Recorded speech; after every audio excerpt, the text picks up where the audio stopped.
Bismillahirrahmanirrahim. Assalamualaikum warahmatullahi wabarakatuh. Innal hamdalillah nahmaduhu wa nasta'inuhu wa nastaghfiruh wa na'udzu billahi min syururi anfusina wa min sayyiati a'malina.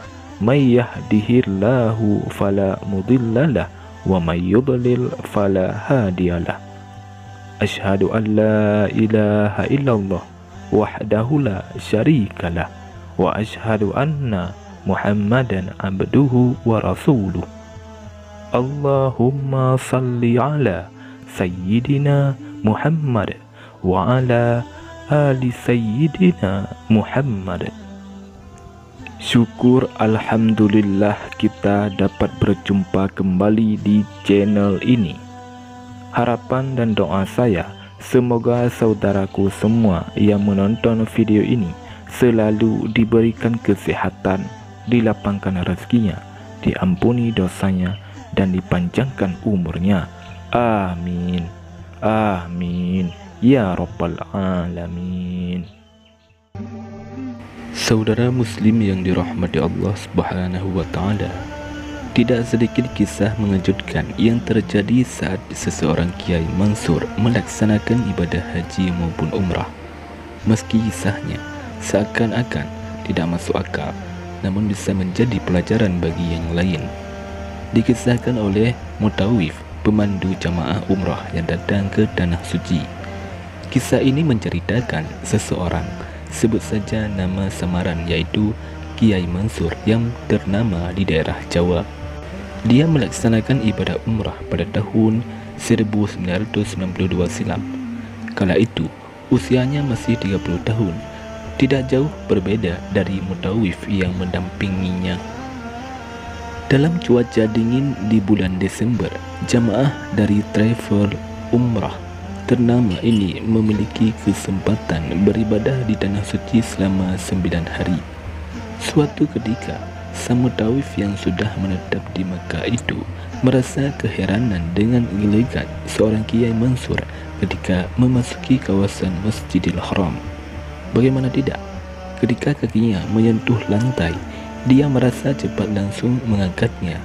Dia seakan-akan berjalan di atas duri. Sesekali dia berhenti dan menggosokkan telapak kakinya. Sang Mutawif menyangka kaki Kiai tersebut tengah sakit sehingga tidak nyaman digunakan untuk berjalan. Namun saat tiba di hadapan Ka'bah, perilaku Kiai tersebut semakin aneh. Dia tiba-tiba membuka kain ihram yang dikenakannya.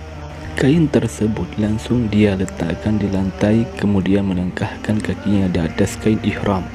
Orang lain pasti menyangka bahwa apa yang dilakukan Kiai tersebut sangat aneh dan seperti anak kecil yang sibuk bermain. Menurut sang Mutawif, cuaca hari itu sangat sejuk. Lantainya terasa nyaman saat berjalan, dinginnya pun tidak terlalu terasa. Keanehan pun kembali terjadi saat melakukan tawaf. Kiai Mansur tersebut berlari dengan cepat. Setelah beberapa meter dia berhenti, kemudian melemparkan kain ihram ke lantai dan menginjak-injaknya. Dia juga sempat mengusap telapak kakinya. Karena penasaran, sang Mutawif pun memberanikan diri menanyakan langsung pada Kiai Mansur. Sebagai seorang yang bertanggung jawab, dia tentu berkewajiban mengetahui kondisi jamaah yang dipandunya.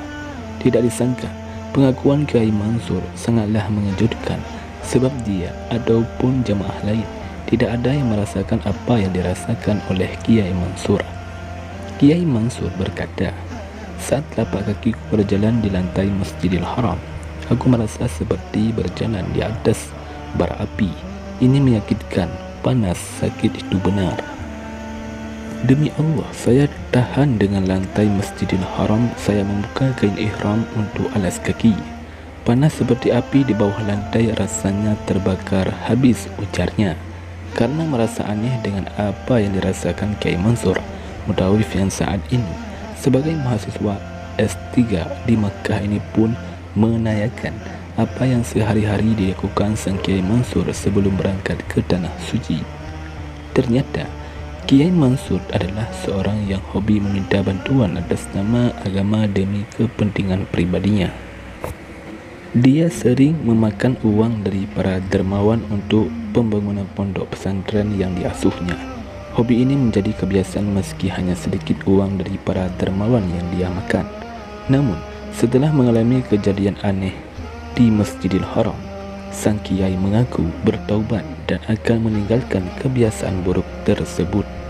Saudara muslim yang dirahmati Allah Subhanahu wa taala, demikianlah kisah nyata kehidupan mengerikan tentang seorang kiai kakinya terbakar saat menginjak lantai Masjidil Haram.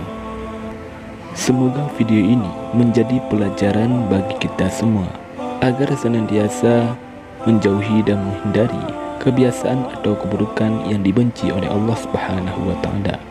Dan semoga kita semua selalu dalam lindungan Allah Subhanahu wa taala. Amin ya rabbal alamin. Wallahu a'lam bissawab. Assalamualaikum warahmatullahi wabarakatuh.